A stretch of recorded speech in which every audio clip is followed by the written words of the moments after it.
साप्ताहिक पुण्यतिथि कार्यक्रम के आज के इस संगोष्ठी में मंच पर विराजमान जगतगुरु रामानुजाचार्य स्वामी श्रीधराचार्य जी महाराज,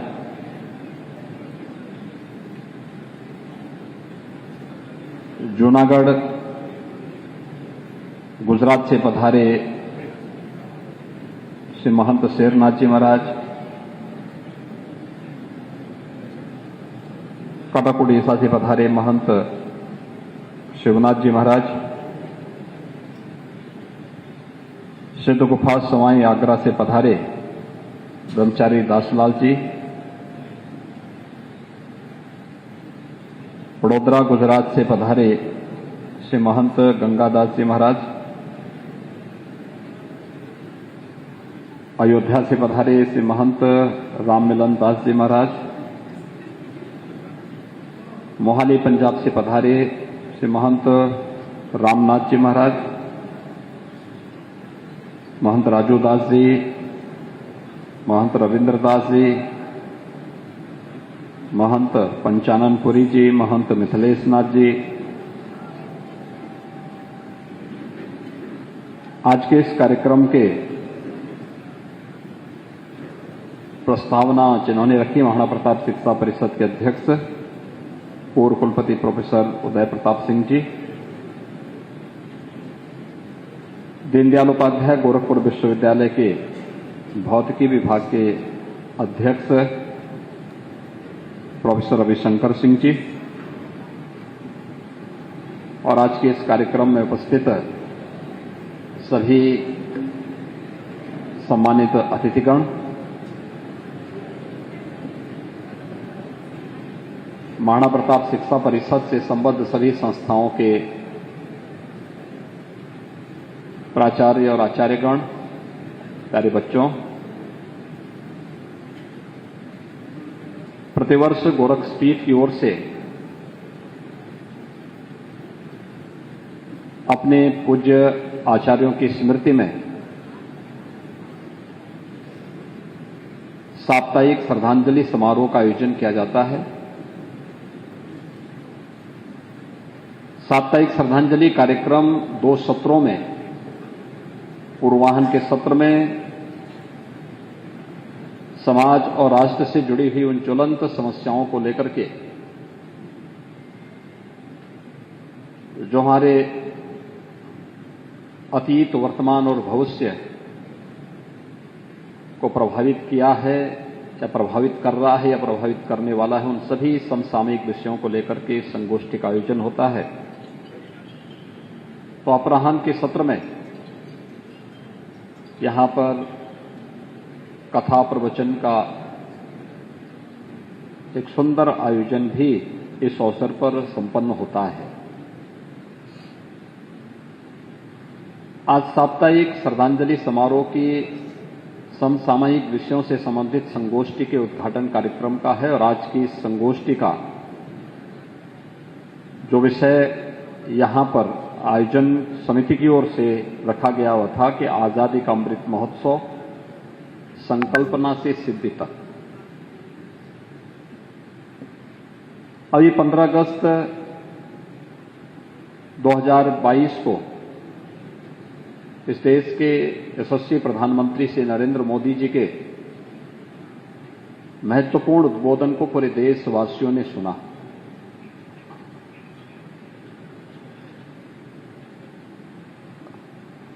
हम सब भारतवासी इस बात के लिए गौरवान्वित हैं कि हम सब अपने देश की आजादी के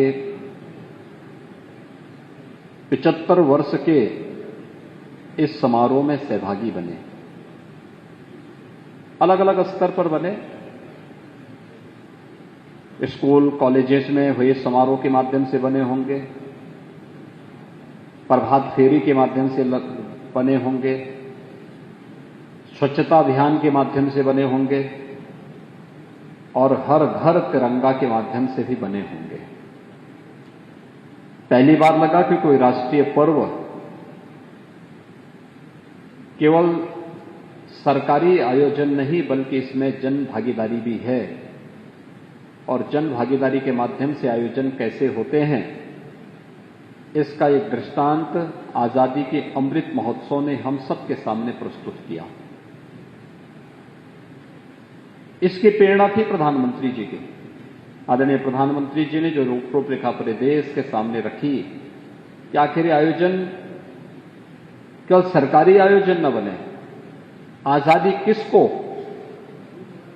केवल राजनीतिक आजादी नहीं मिली देश को, भारत को 15 अगस्त 1947 को संपूर्ण आजादी मिली है, और संपूर्ण आजादी में संपूर्ण देश की सहभागिता भी देश के आजादी के अमृत महोत्सव कार्यक्रम के अवसर पर होनी चाहिए। और वह अवसर पर पहली बार देखने को मिला कि हर घर पर तिरंगा फहराने का कार्य हर भारतवासी ने किया था। आजादी के अमृत महोत्सव में जन भागीदारी इसका उदाहरण है। भारत अपने संकल्पों को सिद्धि में बदल रहा है। इसका एक उदाहरण आप सबके सामने मैं देना चाहूंगा, वह है अभी आपने देखा होगा कि भारत ब्रिटेन को पछाड़ करके दुनिया की 5वीं अर्थव्यवस्था बना है। यानी जिस ब्रिटेन ने भारत पर लगभग 200 वर्षों तक शासन किया, आज भारत की अर्थव्यवस्था उस ब्रिटेन से बड़ी हो गई है। यह भारत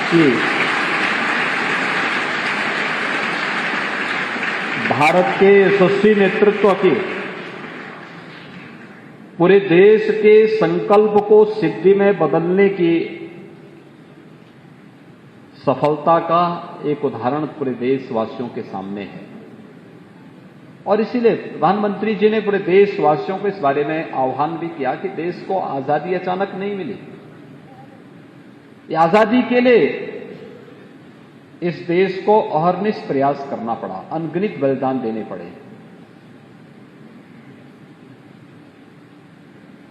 अलग अलग क्षेत्रों में कार्यक्रम हुए। संभवतः भारत दुनिया के उन चंद देशों में से एक है जिसने भले ही किन्हीं कारणों से उसे पराजय प्राप्त हुई हो, लेकिन उसने कभी पराजय को स्वीकार नहीं किया। वो निरंतर उसके खिलाफ लड़ता रहा। ये लड़ाई चाहे वह पृथ्वीराज चौहान की लड़ाई रही हो, चाहे वह महाराणा प्रताप की मुगलों के खिलाफ लड़ाई रही हो, वह लड़ाई चाहे वह छत्रपति शिवाजी महाराज और गुरु गोविंद सिंह जी की रही हो, लगातार देश की आजादी के लिए लड़ते रहे कि और अपने राज्य रजवाड़े की सुरक्षा के लिए नहीं, भारत के स्वाभिमान और सम्मान को बचाने के लिए लड़ते रहे।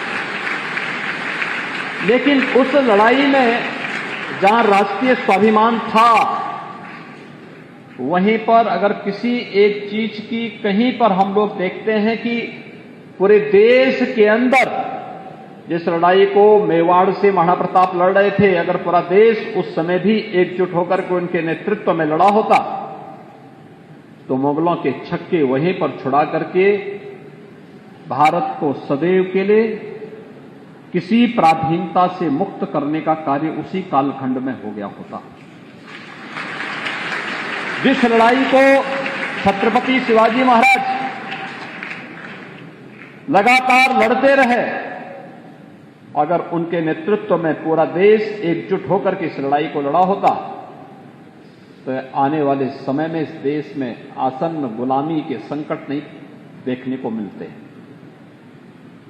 जिस लड़ाई को गुरु गोविंद सिंह जी महाराज लड़ रहे थे, पूरा देश एकजुट होकर के उनके साथ उस समय लड़ा होता तो संभवतः देश के सामने फिर यह पराधीनता नहीं देखने को मिलती। लेकिन पूरा देश एकजुट होकर के लड़ा था 1857 की प्रथम स्वातंत्र समर में। पूरे देश के अंदर जगह जगह आजादी के लिए लोगों ने हुंकार भरी थी। कहीं बैरकपुर में मंगल पांडे के नेतृत्व में लड़ाई आगे बढ़ती है, कहीं गोरखपुर में शहीद बंधु सिंह के नेतृत्व में लड़ाई आगे बढ़ती है, कहीं मेरठ में धन सिंह कोतवाल के नेतृत्व में लड़ाई आगे बढ़ती है, कहीं झांसी में ये लड़ाई झांसी की रानी लक्ष्मीबाई के नेतृत्व में आगे बढ़ती है, कहीं बिठूर में त्यात्या टोपे के नेतृत्व में लड़ाई आगे बढ़ती है। और देखते ही देखते पूरे देश के अंदर अलग अलग स्थानों में कोई जनपद, कोई क्षेत्र ऐसा नहीं था जहां पर देश की आजादी के लिए लोगों ने उस समय हुंकार न भरी हो। और पहली बार लगा था कि भारत पराधीनता से मुक्त हो जाएगा। उस समय भले ही उस राष्ट्रीय एकता के सूत्र में उस प्रथम स्वातंत्र समर को पिरोने के लिए जो अभियान प्रारंभ हुआ था, वह ज्वाला कभी बुझने नहीं पाई, निरंतर चलती रही और निरंतर चलती रही। कभी इसके बाद आपने देखा होगा चोरी चोरा में 1922 में चोरी चोरा की घटना होती है, इतिहास प्रसिद्ध घटना। लखनऊ में काकोरी की घटना होती है। काकोरी कांड के महानायक पंडित राम प्रसाद बिस्मिल, अस्फाउल्लाह खां, ठाकुर रोशन सिंह, चंद्रशेखर आजाद, राजेंद्र नाथ लाहिड़ी और ऐसे उन क्रांतिकारियों को जगह जगह फांसियां दी गई, लेकिन देश की आजादी की लौ नहीं बुझी। वह निरंतर प्रज्वलित होती रही। ऐसे अनगिनत बलिदान हुए और उसका परिणाम था 15 अगस्त 1947 को अंततः यह देश स्वतंत्र होता है। स्वतंत्र भारत अपना संविधान भी बनाता है। आज भारत 75 वर्षों की आजादी के बाद की अपनी एक यात्रा को लेकर के निरंतर आगे बढ़ा है और 75 वर्ष में ही हम लोगों ने ब्रिटेन को पछाड़ करके दुनिया की 5वीं अर्थव्यवस्था बनने में भारत ने सफलता प्राप्त की है। ये चीजें दिखाती हैं कि प्रधानमंत्री जी ने 15 अगस्त 2022 को लाल किले की प्राचीर से देश की जनता को जो संकल्प दिलाए हैं, उस संकल्प को सिद्धि में बदलने के लिए उसकी शुरुआत हो चुकी है। और उस दृष्टि से हर भारतवासी का दायित्व क्या है? विकसित भारत चाहिए तो विकसित भारत कैसा बनेगा? विकसित भारत के लिए केवल भारत को विकसित बोल देने से विकसित नहीं होना है। विकसित करने के लिए हर व्यक्ति को अपने कर्तव्यों का पालन करना पड़ेगा। जिस भी क्षेत्र में है, विद्यार्थी है, एक विद्यार्थी का क्या कर्तव्य है अपने स्वयं के प्रति, अपने स्कूल के प्रति, अपने शिक्षकों के प्रति, अपने परिवार और अपने समाज के प्रति, अगर वह अपने इन कर्तव्यों के बारे में जान जाए। एक शिक्षक स्कूल के प्रति, अपने छात्रों के प्रति,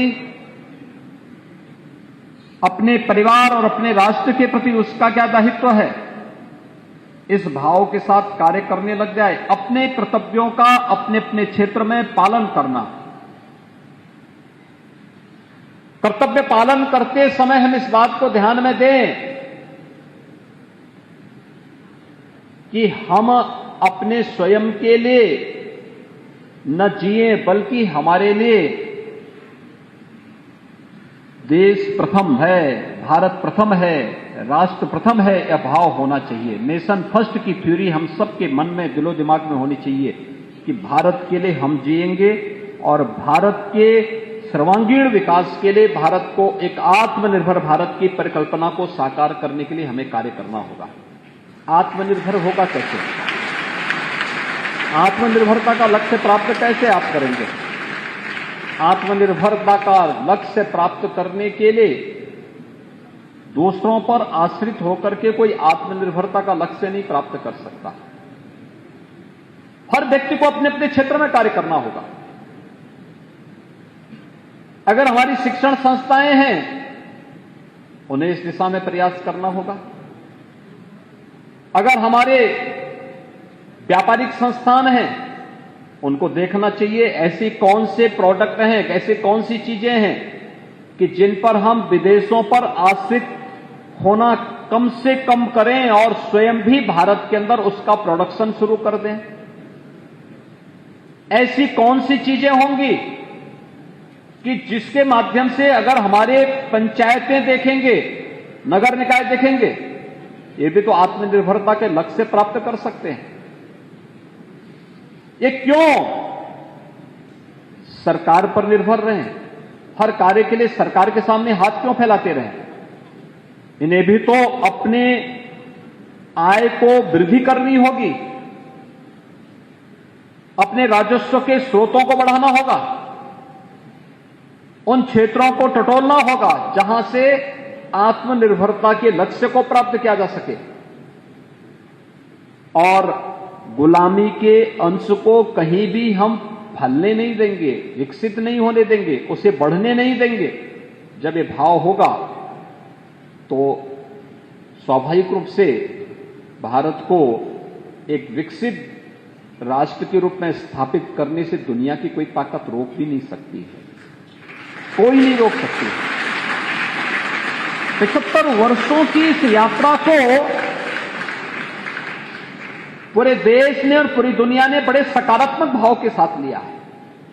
लोगों के लिए कौतूहल और आश्चर्य का विषय है, भारत जब आजाद हो रहा था तब दुनिया ने सोचा था कि भारत एक नहीं रह पाएगा।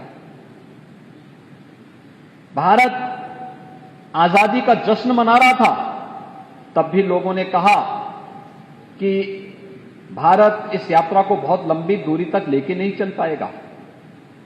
75 वर्ष हो गए, देश के अंदर बोली भाषा अलग अलग, खान पान अलग अलग, रहन सहन अलग अलग, सब कुछ अलग अलग, लेकिन कश्मीर से कन्याकुमारी तक और अरुणाचल से लेकर के द्वारिकापुरी तक अगर भारत के अंदर राष्ट्रीयता का भाव देखना है तो एक भाव और एक भंगिमा पूरे देश के अंदर पूरी दिखती है, तो यही भारत है। और यही भारत, इसी भारत के लिए देश की आजादी के उन स्वतंत्रता संग्राम सेनानियों ने जिन्होंने अपनी आहुति दी, इसीलिए उन्होंने दी कि एक भारत और श्रेष्ठ भारत के निर्माण में हम सबको योगदान देना है और वह भाव आज हम सबको जगाना होगा। आज की सबसे बड़ी आवश्यकता है और मुझे लगता है कि इसकी शुरुआत हमें अपने स्तर पर स्वयं करनी पड़ेगी।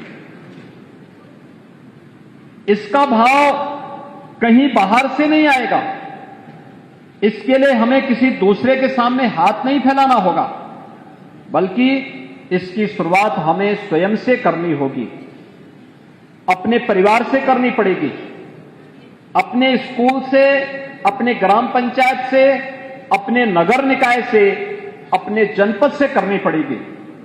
भारत को अगर विकसित भारत बनाना है तो इसके लिए हमें आत्मनिर्भरता के लक्ष्य को प्राप्त करने की दिशा में प्रयास करना होगा।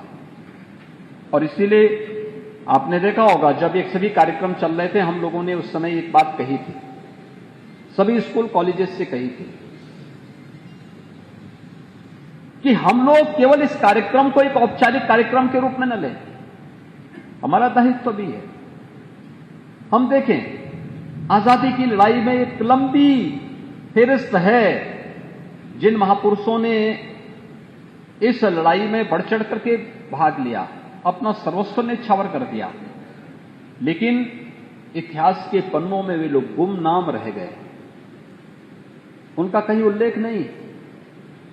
आजादी के उन बंदों को कौन ढूंढेगा? स्कूल कॉलेजेस का दायित्व बनता था। जहां कॉलेज है, जहां स्कूल है, जहां महाविद्यालय है, विश्वविद्यालय है, उनका दायित्व बनता था। वे अपने छात्रों से, अपने आचार्यों को लगा करके वहां पर स्थानीय स्तर पर उस प्रकार के रिकॉर्ड को टटोले, जो ढूंढें, लोक गाथाओं को देखें, लोक कथाएं, लोक गाथाएं, लोक मान्यताएं, वहां के खंडर, वहां के उस समय की बहुत सारी ऐसी स्मृतियां मिलेंगी जो हमें आजादी की लड़ाई की ओर हम सबका ध्यान आकर्षित कर देता है, हमें बता देता है ये खंडर क्यों है। क्योंकि ब्रिटिशर ने इसलिए तोड़ा था क्योंकि यहां से देश की आजादी की शुरुआत हुई थी। देश की आजादी के लिए ब्रिटिश हुकूमत की जड़ों को उखाड़ने के लिए कभी इस खंडर ने आवाज बुलंद की थी, लेकिन अंग्रेजों को यह अच्छा नहीं लगा, उन्होंने इसे खंडर में बदल दिया। अगर वही डॉक्यूमेंट हमारी संस्थाएं एकत्र करके जनपद स्तर पर एकत्र करें, फिर राज्य सरकार के संज्ञान में इस बात को लेके आए, जिला प्रशासन और राज्य सरकार मिलकर के फिर वहां पर उन लोगों का नाम ढूंढे कि कौन कौन इस लड़ाई में थे, बहुत सारे लोगों के नाम आ सकते हैं जो आज भी गुमनाम हैं।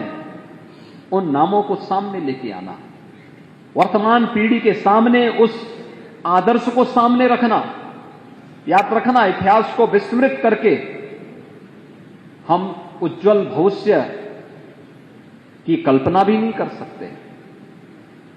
इतिहास की गौरवशाली क्षणें हमें आगे बढ़ने के लिए प्रेरित करती है। विकास केवल बोल देने से नहीं होने वाला है, हर एक की अपनी भूमिका होगी और उन सभी भूमिकाओं को एक साथ जोड़ करके जब हम कार्य करेंगे उसमें इतिहास भी होगा, सामाजिक अध्ययन भी होगा, आधुनिक तकनीक भी होगी, ज्ञान और विज्ञान का बेहतर समन्वय भी होगा। ये सभी एकजुट होकर के जब चलेंगे तब हम समग्र विकास की परिकल्पना को साकार कर पाएंगे और समग्र विकास की उस परिकल्पना को साकार करने के लिए ही प्रधानमंत्री जी ने पूरे देशवासियों को आजादी की अमृत महोत्सव की संकल्पना को सिद्धि में बदलने के लिए पंच प्रण के साथ जोड़ने का जो आह्वान किया।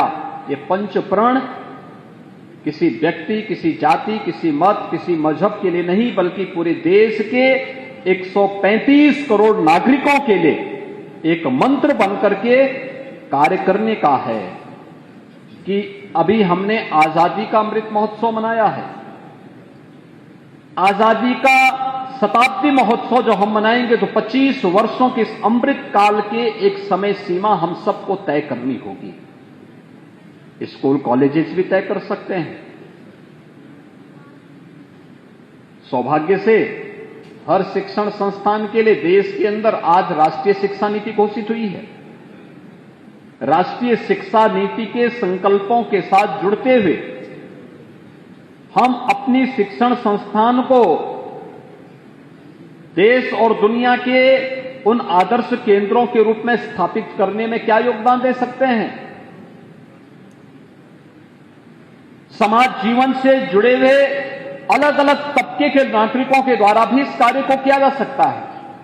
किसान अपने स्तर पर शोध के कार्यक्रम को आगे बढ़ा सकता है। उद्यमी अपने क्षेत्र में इस कार्यक्रम को और अच्छे ढंग से आगे बढ़ा सकता है।